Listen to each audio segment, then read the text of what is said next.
ফিরহাদ হাকিমকে এনাদের এই অভিজ্ঞতা প্রথমেই এসে যে ফিরহাদ হাকিমকে জানিয়েছেন সেটা আপনাদের সামনে বলার জন্য, তারপর যিনি ভুক্তভোগী যাকে থানায় নিয়ে গেছিল, যার বাচ্চার উপর অ্যাটাক হয়েছে, তিনি আপনাদের সামনে বলবেন।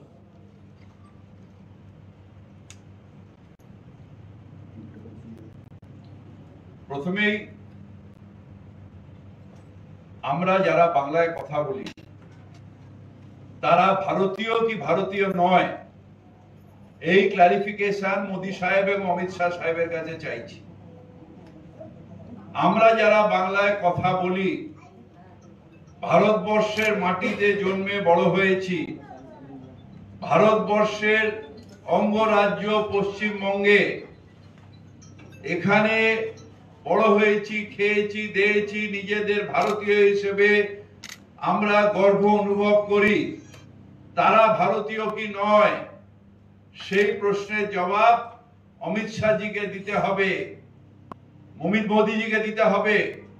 কারণ ডবল ইঞ্জিন সরকার যেখানে যেখানে আছে সেখানে বাংলা বললেই বাংলাদেশি, বাংলা বললেই হার যাও, বাংলা বললেই তাকে বাংলাদেশি হয়। ইভেন এমন কথা ওনাদের কাছে সকালে আমি শুনলাম যেখানে মমতা ব্যানার্জিকেও বাংলাদেশি বলা হয়েছে। আমি এর তীব্র প্রতিবাদ করি। ভারতবর্ষ ভাঙার চেষ্টা দয়া করে মোদী এবং অমিত শাহ করবেন না। এই আপনাদের ভাবধারা এবং আরেকটা ইসলামিক কঠোরপন্থী ভাবধারায় আমাদের দেশ একবার ভাগ হয়েছে। আপনাদের এই ষড়যন্ত্রের বিরুদ্ধে আমরা লড়ব। ভারতবর্ষ এক থাকবে। ভারতবর্ষের সব মানুষ যে ভাষায় যে কথা বলে সে নিজের অধিকারে মাথা তুলে ভারতবর্ষে বাঁচবে। ভারতের স্বাধীনতা আসতো না যদি এই বাংলা না থাকতো, যদি সুভাষ বোস না জন্মাতো, যদি বাঘাযতীন না জন্মাতো, যদি ক্ষুদিরাম না জন্মাতো, তাহলে এই ভারতবর্ষের স্বাধীনতা আসতো না। যারা বাংলার থেকে অবদান দিয়েছেন স্বাধীনতা, ভারতবর্ষের আজকে আপনারা যে প্রধানমন্ত্রী রাষ্ট্র যে মন্ত্রী রয়েছেন তার অবদান ওইখানে পার্লামেন্টে দাঁড়িয়ে রয়েছেন স্বাধীন ভারতবর্ষে, তার অবদান বাংলা দিয়েছে। বাংলাকে আপনি অবমাননা করতে পারেন না। বাংলা আমার মাতৃভাষা, সেই ভাষার জন্য যদি বলতে বলতে প্রাণ যায় তো যাবে, সেই ভাষা ছাড়বো না।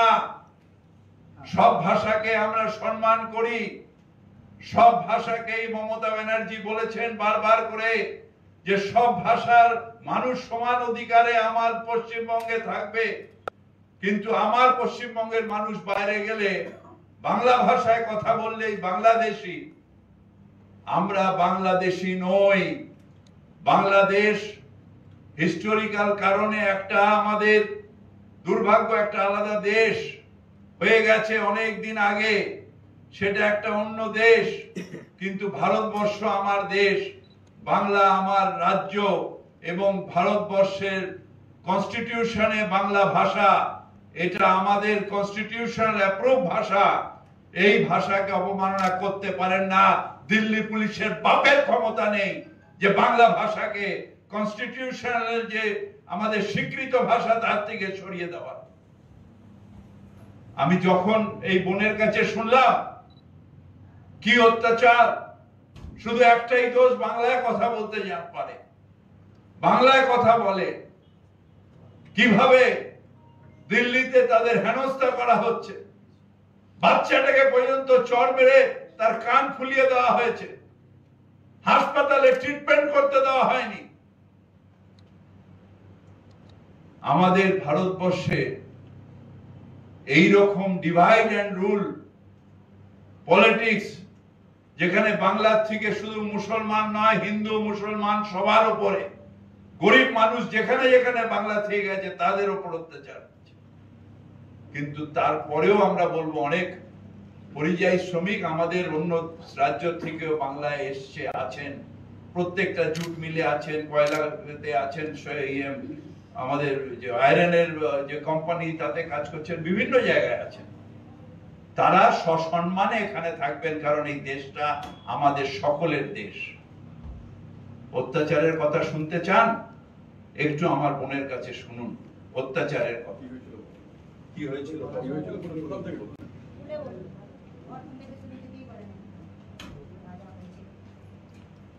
আমাকে প্রথম দিন হুমকি দেওয়া হয়েছিল।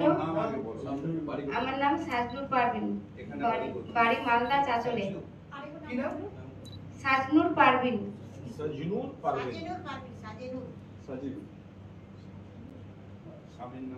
স্বামীর নাম মুক্তার খান, শ্বশুরের নাম আজমাল খান, ফরিদা বিবি।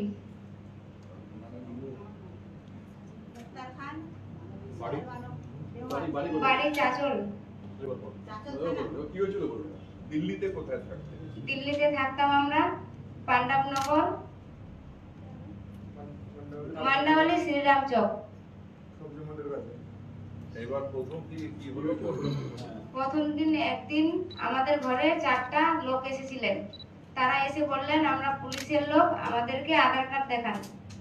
আমি আধার কার্ড বের করে দিতে দিতেই ওনারা বললেন আপনার হাজবেন্ড কোথায়? আমি বললাম আমার হাজবেন্ড কাজে গেছে, ও এখন বাড়িতে নাই। ওনারা বলল আপনারা বাংলাদেশি, আপনারা এখান থেকে পালাবার চেষ্টা করবেন না। আমি বললাম আমরা যে বাংলাদেশি না, তো আমরা কেন পালাবো? আমরা পালাবো না, আমরা এখানে আমাদের ডিউটি আমরা ঠিকই পালন করব, আমরা এখান থেকে কোথাও যাব না। তারপরের দিন ওরা আবার 4 জন এসে, 2টা মহিলা 2টা পুরুষ এসে আবার বলল পুলিশের লোক আমরা, আমাদের সাথে আপনাকে যেতে হবে, আপনি হচ্ছেন বাংলাদেশি। আমি বললাম আমি মালদা ডিস্ট্রিক্টের লোক, আমি কিভাবে বাংলাদেশি? ওরা কিছু না শুনেই ওরা আমাকে একটা নির্ভুম জায়গায় নিয়ে গেল, নিয়ে যেয়ে ওখানে প্রচন্ড অত্যাচার করতে শুরু করে দিল। ওরা বলল আপনার স্বামীকে এখানে নিয়ে আসুন।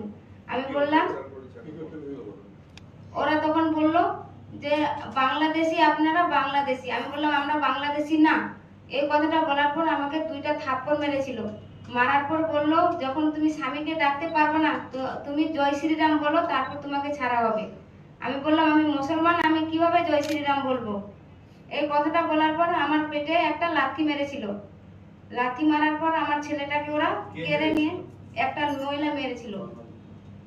মারার পর আমার ছেলেটাকে ওরা কেড়ে নেওয়ার চেষ্টা করছিল। বলছে ওরা একদম এত ছিঁড়াছিঁড়ি করতে করতে আমার ছেলেটা উপর খেয়ে পড়ে গেছিল। আর কানের মধ্যে ওরা থাপড় দিয়েছিল, কান থেকে রক্ত পড়ছিল, কানে আচরণ এখনো আছে, আর মাথাটা ফুলে গেছিল পড়ে যেয়ে।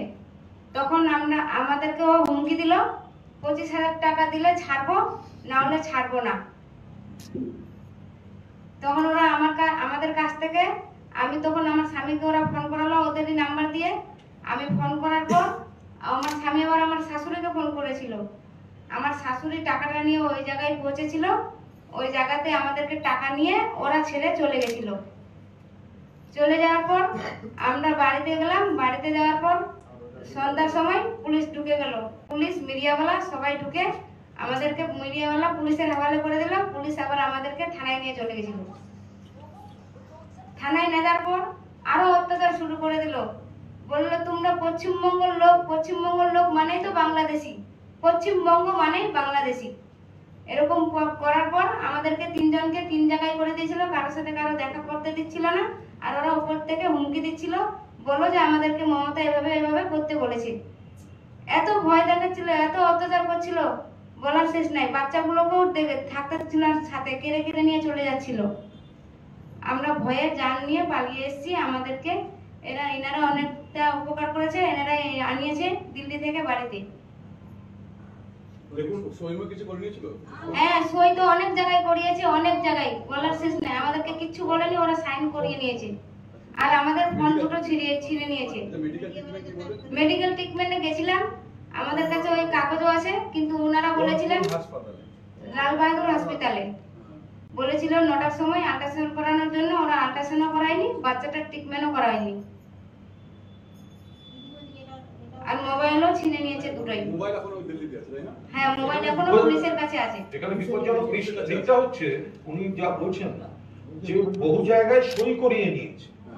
এবার কি ভাষায় কি লিখেছে, তখন ওই আতঙ্কের মধ্যে কিসে সই করেছেন সে তো ওনাদের পক্ষে এখন জানাও সম্ভব না, বলা তো দূরের কথা। ওখানে কি লেখা ছিল বা পরে কি লিখেছে সেগুলো তো জানা সম্ভব না। কিন্তু একটা জিনিস পরিষ্কার যে একটা ভয়ঙ্কর পরিবেশ তৈরি হয়েছে, যেটা মাননীয় ফিরহাদ হাকিম বললেন। এবার মমতা বন্দ্যোপাধ্যায় মাননীয় মুখ্যমন্ত্রী সেটাকে সর্বসমক্ষে আনার পর তার সেই টুইটের সত্যতা নিয়ে যারা প্রশ্ন তুলছিল সোশ্যাল মিডিয়ায়, দয়া করে এবার দেখুন যে মুখ্যমন্ত্রী সঠিক কাজ করেছেন, সঠিক কথা বলেছেন। এবং এখানে মহিলাদের উপর, বাচ্চার উপর যে পরিমাণ বাংলা মাতৃভাষা বলে অত্যাচার হয়েছে, ফলে ওরা এখন কলকাতা পুলিশে তারা অভিযোগ দায়ের করবেন। যেভাবে তাদের অত্যাচার হয়েছে, টাকা নেওয়া হয়েছে, জিনিসপত্র আটকে রাখা হয়েছে, মোবাইল নিয়ে নেওয়া হয়েছে, সবচেয়ে বড় কথা নানা জায়গায় সই করানো হয়েছে ভয় দেখিয়ে। কারণ তখন তো আটকে পড়া একজন মহিলা, তিনি কি করবেন সেখানে? কারোর সঙ্গে কারোর দেখা করতে দিচ্ছিল না। এই পরিস্থিতিতে এখন রাজ্য সরকার, মমতা বন্দ্যোপাধ্যায় মাননীয় মুখ্যমন্ত্রীর নির্দেশে ফিরহাদ হাকিম এনাদের আনুষঙ্গিক সব দায়িত্ব নিচ্ছেন, সেগুলো ববিতা নিজে বলে দিচ্ছেন।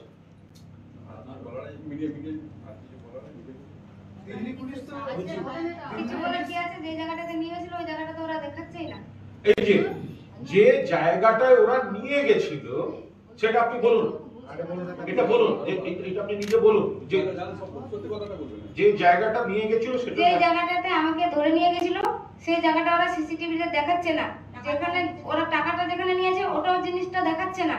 যখন আমি বাড়ি ফিরত আসছি ওই ভিডিওটা দেখাচ্ছে, আর যখন নিয়ে যাচ্ছে ওই ভিডিওটা দেখাচ্ছে না। এটা কোন জায়গা যেখানে আপনাকে আমাকে একটা পার্কে নিয়ে গেছিল, ওখানে একটা হাসপাতাল ছিল, বাকি কিচ্ছু ছিল না, শুনশান জায়গা ছিল।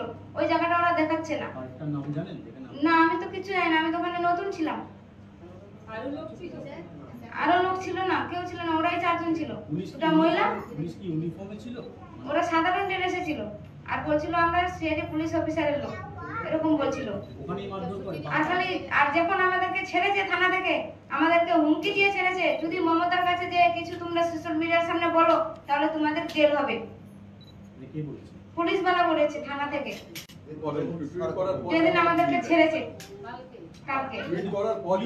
পুলিশ একটা ভিডিও দেখাচ্ছে, সিসিটিভি দেখাচ্ছে, হ্যাঁ, সেখানে দেখা যাচ্ছে যে আপনি আপনার বাচ্চাকে নিয়ে হেঁটে যাচ্ছেন। সেটা তো বললেন, আর কতবার বলার? ওটা আমাকে যখন সবজি কিনতে যাচ্ছে ওটা দেখাচ্ছে, যখন আমাকে ধরে নিয়ে যাচ্ছে ওটা তো দেখাচ্ছে না ওরা। আমি ওখানেও বলেছি ওটা, যখন আমাকে ধরে নিয়ে যাচ্ছে ওটা কেন দেখাচ্ছেন না? আর যেখানে নিয়ে যাওয়া হয়েছে, যেখানে মারা হয়েছে, এবং আমার পুরো পাশে আমাকে এমন ভাবে মেরেছে, আল্ট্রাসাউন্ড করার আদেশ দেওয়া হয়েছে, তাহলে আমাকে ওরা কত মেরেছে ওটা ভেবে দেখুন। ওরা আল্ট্রাসাউন্ড করা হয়নি, আর ওরা আমাদেরকে হুমকি দিয়ে ছেড়েছে, ওখানে যে কিছু বললে জেল হবে।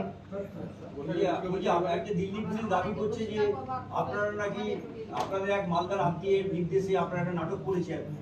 না, আমরা ওরা কিছু বলিনি। দিল্লি পুলিশ এই যে দাবিটা করছে, এটা কি বলবে বলুন? ভালো করে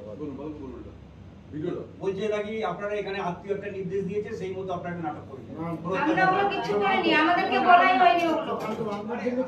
মালদা থেকে কি শ্বশুর মশাই বলুন, যিনি 25 বছর ধরে দিল্লিতে আছে। আমরা যে ওখানে যে দিল্লিতে থাকছি, তো কি আমরা তো বড় লোক না, আমরা তো গরিব মানুষ। হ্যাঁ, সেই যে এইটা যে কথা বলেছে, তো এটা নাটক করেছে, নাটক না। কেন এই কথাটা বললো? বুঝলেন? আজমাল খান। আপনাদের কেউ কি রাজনীতি করে এখানে মালদায় থেকে? তারা কেউ না না না। যাকে বলা হচ্ছে আপনাদের আত্মীয়, তিনি কে? চেনেন আপনার তাকে? আমার শ্বশুর একাই, আমার স্বামীও একাই। बापी खान नाम बापी खान का किसी को पहचान दे आप? बापी खान नाम के किसी को पहचान दे आप? हमारा गांव का वो हम लोग का गांव का मेंबर है। अच्छा, हाँ, आपका रिलेटिव है वो? नहीं, ऐसे ही हम लोग का गांव वाला है। वो कह रहे हैं कि आप उनके कहने पे आप लोगों ने नहीं, ये गलत है, ये गलत है। नहीं, हम लोग को कुछ नहीं कहा है। उनका कोई बात ही नहीं हुआ है, उनका तो हम नाम ही नहीं लिया है, बातें नहीं हुआ। उनका बारे में कोई पूछा भी नहीं है हमें। जो पूरा घटना घटी है थोड़ा हिंदी में बता दीजिए, क्या क्या हुआ? बता। थोड़ा हिंदी में बताइए आपके क्या साथ क्या हुआ? हुआ? क्या अत्याचार हुआ बच्चे के साथ? वो बताइए। आपके साथ और बच्चे के साथ क्या अत्याचार हुआ? हमें जब वहाँ पे लेके गया था, वहाँ पे ले जाने के बाद उन्होंने हमें 2 चाटा मारा था मेरे को। शुरू से कहां से लेके गए? पहले दिन जब वो लोग आया था, मेरे पास आधार कार्ड मांगा, बोला अपना आधार कार्ड दिखाओ, पहचान पत्र दिखाओ, कहाँ के हो आप लोग। मैं जब आधार कार्ड निकाल के दिया, उन्होंने आधार कार्ड लेने का वो बोला आपका पति कहाँ गया है। मैंने बोला मेरा पति काम पे गया है, वो मार्केट में काम करता है। जब उनको बोला तो उन्होंने बोला यहाँ से भगना मत, आप लोग बांग्लादेशी हो। मैंने बोला हम बांग्लादेशी नहीं है, हम मालदा डिस्ट्रिक्ट का है, हम कैसे बांग्लादेशी हो सकता है। उन्होंने बोला मालदा मतलब नहीं, पश्चिम बंग मतलब बांग्लादेशी है, आप लोग बांग्ला भाषा से बात करती हो, इसकी मतलब बांग्लादेशी है। मैंने बोला उसको जब हम पश्चिम बंग का तो ममता बनर्जी भी है, फिर वो भी बांग्लादेशी है। बोला वो बाद में दिखा जाएगा, मतलब बांग्ला से बात करने में बांग्लादेशी हो। ये बोलने के बाद वो लोग चला गया, आधार कार्ड भी लेके चला गया मेरा। ले जाने के बाद उसका उल्टा दिन आया 11:30 बजे, दूसरा दिन। तब मेरे को उन्होंने, मेरा लड़की को मैं नहलाने जा रही थी, उन्होंने मेरे को वहीं से लेके चला गया। मेरा लड़का का बनियान पहना के लेके गई हूँ मैं, उनका शरीर में कपड़े नहीं था, बनियान में लेके गई हूँ उसको। जब उन्होंने वहाँ पे लेके गया तो ये जगह ऐसे था, वहाँ पे ना कोई था, एक खाली अस्पताल था जिसका नाम है मंगलम अस्पताल। मैंने वहाँ पे सुना, आदमी बोला मंगलम अस्पताल है ये, और ये सुनसान एकदम पार्क था, कुछ नहीं था, बस जामुन का पेड़ था और पेड़ पूरा पार्क में पेड़ हुआ था। और कोई दूर से आएगा भी ना तो बाहर से नहीं देखेंगे अंदर कोई है, ऐसे जगह पे ले गया था मेरे को उन्होंने। वहाँ पे ले जाने के बाद बोला अपना हस्बैंड को बुलाओ। मैंने बोला वो काम पे गई है, वो रात 10 बजे काम पे से आता है, वो कहाँ से आएगा मेरे पास, वो नहीं आ पाएगा। बोला वो उनको फोन मिला, मैंने बोला मेरे पास फोन नहीं है, हम फोन नहीं चलाते, एक ही फोन है मेरा हस्बैंड के पास। तब उन्होंने मेरे को 2 चाटा मारा। मैंने बोला मारती क्यों, ऐसे मुंह में बात करो, पुलिस वाला थोड़ी ना किसी को मारता है। तो बोला हम लोग पुलिस वाला CID पुलिस वाला है, हम लोग नहीं सुनते, आप लोग बांग्लादेशी हो, हमें सरकार से आना है आपको उठाने का लिए, हम लोगों को आपको उठाना पड़ेगा। मैंने बोला जब उठाना है तो थाने पे ना ले जाओगे, यहाँ क्यों लेके आई हो। तो उन्होंने बोला इतना हम लोग बात नहीं सुनेंगे तुम्हारा, तुम जय श्री राम बोलो फिर छोड़ेंगे। मैंने बोला मैं जय श्री राम नहीं बोलूंगी, क्योंकि मैं कुरान शरीफ पढ़ी हूँ, मैं कैसे जय श्री राम बोलूँ, मैं नहीं बोलूंगी जय श्री राम, मैं मुसलमान हूँ। उन्होंने बोला जय श्री राम नहीं बोलोगे तो पैसा 25,000 पैसा लेके आओ तब छोड़ेंगे। फिर उन्होंने ही फोन मिलाया मेरा पति का पास, उनका मैंने नंबर दिया, मेरे को बोला नंबर दो नहीं तो फिर मारूंगी। और एक तो लात मार दिया था पेट में मेरा, मैं इतना काबू हो गई थी क्योंकि मेरा पहले से बीमार है, मेरे को एक बार लाखों मार दिया था। उस टाइम से मैं बहुत नरम हूँ, मैं ना ताकत हूँ, मेरा हाथ में भी ताकत नहीं है, ये पैर में भी ताकत नहीं है। मैं उनके साथ लड़ाई नहीं करने का वो थी। मेरे को तब उन्होंने बोला मांगाओ पैसा फिर छोड़ूंगी। मैं अपने पति को बोला, मेरे से बुलवाया, मैंने बोला ऐसे ऐसे बात है, मेरे को यहाँ पे रखा है, जगह का नाम नहीं बता रहा इन्होंने, खाली बोल रहा है मंगलम अस्पताल है। तो मेरा पति फिर उसका मम्मी को फोन मिलाया, मेरी सास को। मेरी सास ने एक बैटरी स्कैम में करके पैसा लेके गया है, वो मेरे सास मेरा हाथ में दिया है, मैं उनका हाथ में दिया हूँ। जो जैसे उनको पैसा मिल गया वो वही हमें छोड़ के भाग गया। इसके बाद हम लोग जब घर आएंगे रास्ता में भटक गई थी। जब मेरा लड़का को छीना-छीनी किया उन्होंने, मेरा लड़का मिट्टी में गिर गया था, उसका यहाँ पे सिर में भी चोट लगा था और कान से खून निकल गया था, उनका नाखून लग गया था, पूरा खून निकल गया था।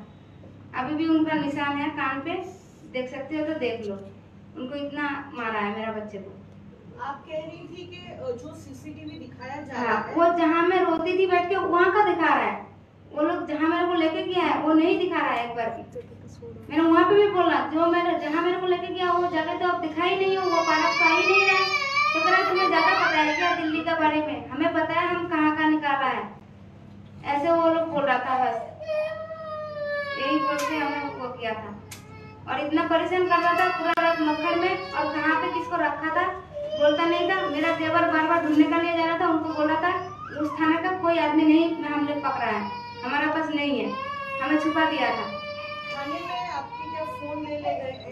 मोबाइल फोन था आपके पास? दोनों फोन छीन लिया है करने के बाद इंसिडेंट हुआ है ना, और हमें बहुत पेपरों में साइन करवाया है। अरे किससे उठा तीन साल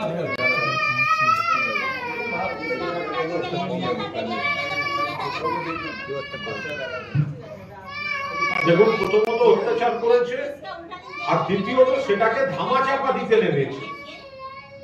প্রথমত অত্যাচার করেছে, তারপরে ধামাচাপা দিতে নেমেছে এবং ধামাচিপা দেওয়ার জন্য তারা নানা ধরনের নাটক করেছে। তো সেই পরিস্থিতিতে ওরা কোনো ক্রমে এসছে, মৌসুম সামিরুল ওরা দেখেছেন এবং ফিরহাদ হাকিম আপাতত কবিতা একটু বলে দাও। আমরা যেটা দিল্লি পুলিশ বারবার করে একটা অন্যায় করার পরে সেটাকে ধামাচাপা দেওয়ার কথা, মমতা ব্যানার্জিকে মিথ্যে প্রমাণ করার জন্য যে চক্রান্ত করেছিল, এটা ওরা হঠাৎ করে দিল্লি থেকে এখন পালাচ্ছিল, পালিয়ে এসছে, আমরা নিয়ে তাদের রেখেছি।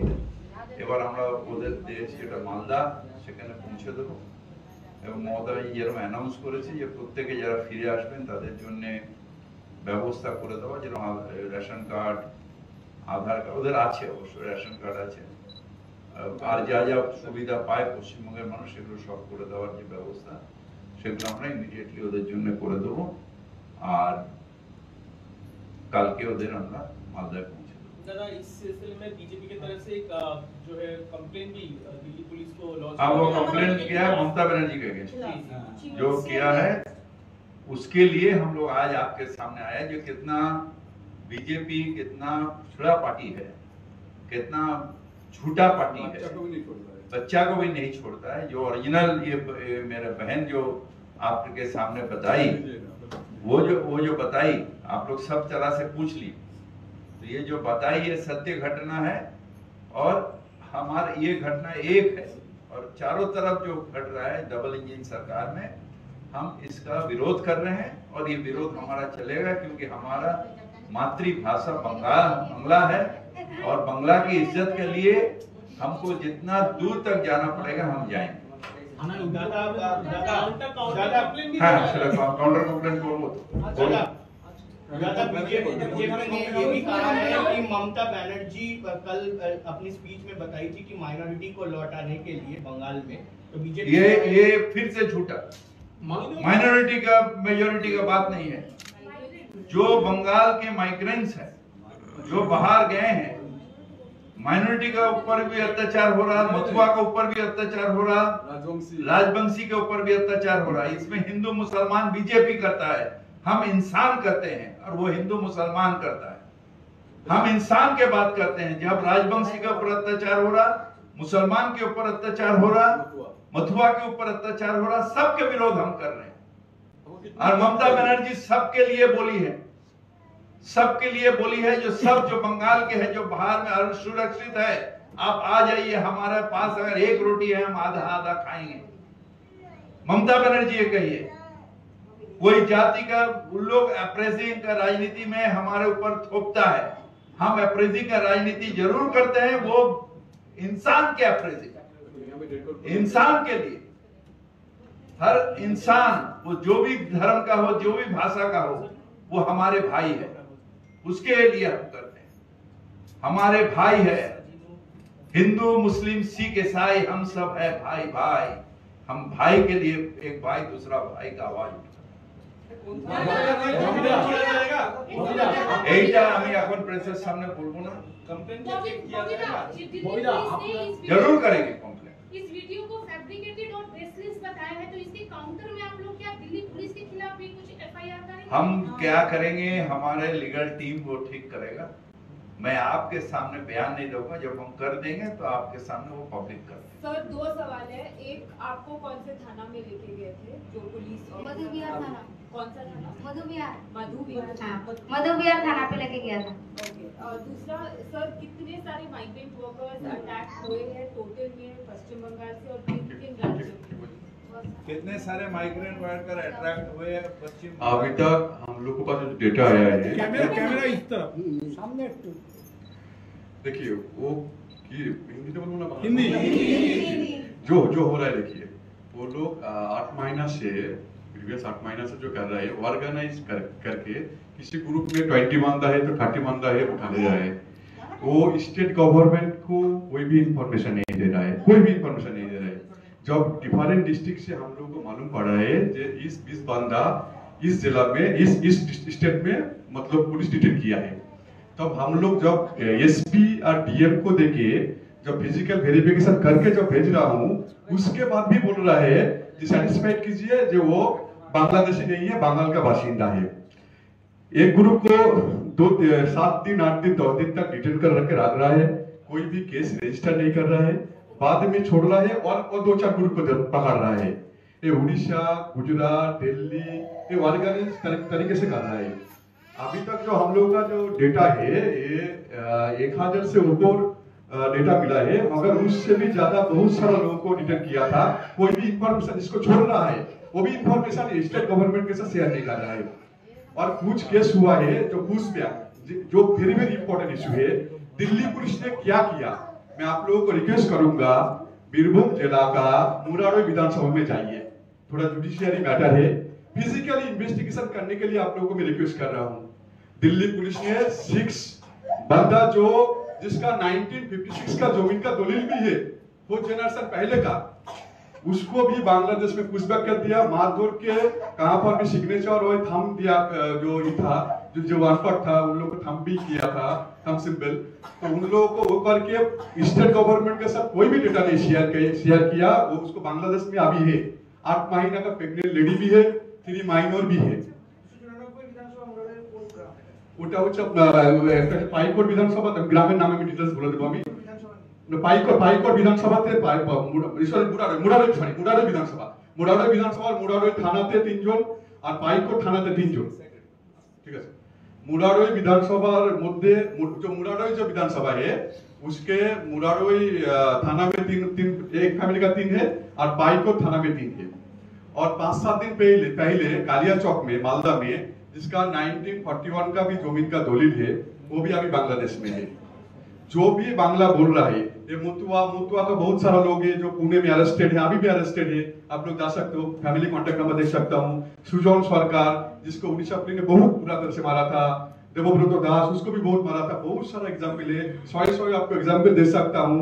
जो बांग्ला बोलता है, जो मुस्लिम नहीं है, उसको भी बुरा तरीके से बहुत पिटा है। और बंगाल में टोटल माइग्रेंट वर्कर है 22 लाख के करीब, जो रजिस्टर्ड माइग्रेंट वर्कर है जो बाहर में जाता है, मगर बंगाल में 1.5 करोड़ से ऊपर लोग यहाँ पे काम करते हैं, सुकून से काम करता है। तो जो तो मेडिकल করতে দেওয়া হয়নি নাকি, মেডিকেল করানো হবে যারা নবীরা আপনি বলছেন যে আমরা বাঙালি বাংলা ভাষায় কথা বলি, আমি ভালো কথা বলি। বিজেপি পাল্টা একটা কথা বলছে যে আপনি কয়েকদিন আগে একটা স্পিচ রেখেছিলেন, সেখানে 50% উর্দু বলবে পশ্চিমবাংলায়। শুনুন, উর্দু আমরা সম্মান করি, উড়িয়াকেও আমরা সম্মান করি, হিন্দিকেও সম্মান করি। এই যে হিন্দিতে বললাম, আমরা সব ভাষাই আমাদের কাছে অত্যন্ত গুরুত্বপূর্ণ। উর্দু ভাষা ইসলামিক ভাষা নয়, উর্দু ভাষাও ভারতের সৃষ্টি হয়েছে, ভারতীয় ভাষা। মনমোহন সিংজি নিজের বোনদের উর্দু ভাষায় চিঠি লেখালেখি হতো, আগেকার দিনে আডবাণীজিও উর্দু ভাষা জানতেন। অটল বিহারী বাজপেয়ীর অনেক এতে ওনার যে শায়েরি মানে ওনার যে কবিতা আছে তার মধ্যে উর্দু অনেক ল্যাঙ্গুয়েজ রয়েছে। সুতরাং যারা মূর্খ তারা উর্দু আর এইসব বলে, অ্যাকচুয়ালি মূর্খরা যারা অর্ধশিক্ষিত তারা এটার কথা বলে। উর্দু ভাষা এটা সুইট ল্যাঙ্গুয়েজ, যেটা ভারতবর্ষের সৃষ্টি, 100% ভারতীয় ভাষা, 100% ভারতীয় ভাষা। এবং ভারতীয় শুধু হিন্দু মুসলমানের কোনো ভাষা হয় না, ভাষা একটা মানুষের ভাষা, একটা প্রান্তের ভাষা। উর্দু নর্থ ইন্ডিয়ার ভাষা, বাংলা আমাদের এখানকার ভাষা। আবার তামিল তেলেগু সেটা হচ্ছে সাউথ ইন্ডিয়ার বেশি বলা হয়, সেখানকার ভাষা। সব ভাষাই ভারতীয় ভাষা, সব ভাষাকেই সম্মান করি আমরা। যে অস্থিরতা করার চেষ্টা করে, যেটা সামিরুল বলল, বাংলায় সেটা সফল হবে না। কারণ যারা যেখান থেকে এসেছেন বাংলায়, তারা নিজের দেশে রয়েছেন, সুরক্ষিত আছেন। যে অস্থিরতার চেষ্টা চালিয়ে যাচ্ছে বিজেপি, সেটা সফল করতে দেব না। একটা কথা বলতে চাই শুধু, কারণ আমি কালকে ওনাদের বাড়ি গেছিলাম, চাঁচলে মক্তমপুর অঞ্চলে ওনাদের বাড়ি। এই যে বলা হচ্ছে যে কোনো একজন রিলেটিভ ওনাদেরকে শিখিয়ে পড়িয়ে সবকিছু বলতে বলেছেন, ওখানে ওদের কিন্তু কোনো রিলেটিভ থাকে না, একটা মেয়ে থাকে। ও কিন্তু এই পরিবার দিল্লি থেকে যা টাকা পয়সা পাঠাতো সেখান থেকে কিন্তু ওর ঘর সংসার চলতো, এমনকি ওদের থাকার পরিস্থিতি পর্যন্ত নেই। তো পুরো ঘটনাটা যা ঘটেছে, তারপর দিল্লির পুলিশ এইগুলো পুরো বানিয়ে এদেরকে বদনাম করার একটা চেষ্টা চলছে এবং আমাদের মুখ্যমন্ত্রীকে বদনাম করার একটা চেষ্টা। সুনন্দা বলছি যে ওনারা তো এই মুহূর্তে এসেছেন, আজকে সকালে এসেছেন, মালদা ফিরবেন, সেখানে থাকার ব্যবস্থাও বলছে নেই, কিভাবে পাশে দাঁড়াবে? সেটা নিশ্চিন্ত থাকতে পারেন, পশ্চিমবঙ্গে যখন ফিরেছেন মাননীয় মুখ্যমন্ত্রী মাথার উপর আছেন, মাননীয় মন্ত্রী ফিরহাদ হাকিম, মহসাম আছে, সামিরুল আছে, প্রশাসন আছে, যা যা করণীয় সমস্তটাই করা হচ্ছে। সবার পেটে ভাত, সবার হাতে কাজ, সবার মাথায় ছাদ।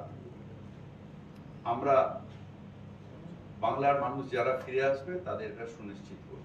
ওদের আধার কার্ড ভোটার কার্ড নিয়ে নেওয়া হয়েছিল বলছে, আমরা ডুপ্লিকেট বার করে দিচ্ছি। মোবাইল ফোনগুলো নিয়ে নিয়েছে, ডুপ্লিকেট আমি বার করে দেবো, ওই সব ডুপ্লিকেট বেরিয়ে যাবে। সব জিনিসপত্র ওখানে ফেলে দিয়ে ওরা তো পালিয়ে এসছে, থানার থেকে বেরিয়ে পালিয়ে এসছে। জিনিসপত্র ওখানে রয়েছে, সেটা পরে মহসমার এরা যখন দিল্লি যাবে তখন গিয়ে উদ্ধার করার চেষ্টা করবে। কিন্তু এখন এদের সব এখানে যা বাড়িতে থাকতে গেলে যা যা লাগে সব, যারা বাংলার অন্যান্য পরিবার যে ফেসিলিটি পায় সব ফেসিলিটি আমরা করি।